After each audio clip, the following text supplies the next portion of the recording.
बिस्मिल्लाहिर्रहमानिर्रहीम। सुलेमान बिन अब्दुल मुल्क बड़ा खूबसूरत था। वो एक वक्त में 4 निकाह करता था। 4 दिन के बाद चारों को तलाक देकर 4 और करता था, फिर उनको तलाक देकर 4 और करता था। बांदियाँ अलग थी, लेकिन 35 साल की उम्र में मर गया। 40 साल भी पूरे नहीं हुए, दुनिया में कितनी अयाशी की उन्होंने। सुलेमान बिन अब्दुल मुल्क को कब्र में रखा जाने लगा तो उसके बेटे अयूब ने कहा कि मेरा बाप जिंदा है। हज़रत उमर बिन अब्दुल अजीज़ रहमहुल्लाह ने कहा कि बेटा तेरा बाप जिंदा नहीं है, अजाब जल्दी शुरू हो गया है, जल्दी दफन कर दो। कहते हैं कि जब सलमान बिन अब्दुल मुल्क के चेहरे पर हरकत बरकरार रही तो किसी को हिम्मत ना हो रही थी कि उसके चेहरे से पर्दा हटा कर देखे।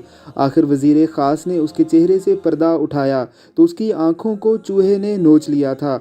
चूहा आंखें खा चुका था, उसे आंखों के बगैर ही दफन कर दिया गया।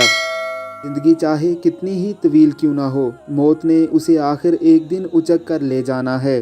कुल्लू मन अलैहा फ़ान की सदाएं हर तरफ से आ रही हैं, हर चीज़ ही फ़ना के दहाने पर खड़ी है। अल्लाह रब्बुल इज़्ज़त की ज़ात हमें सहाबा इकराम और नबी अकरम सल्लल्लाहु अलैहि वसल्लम के रस्ते पर चलकर अल्लाह रब्बुल इज़्ज़त के यहाँ पहुँचने की तौफ़ीक़ अता फ़रमाए। आमीन सुम आमीन।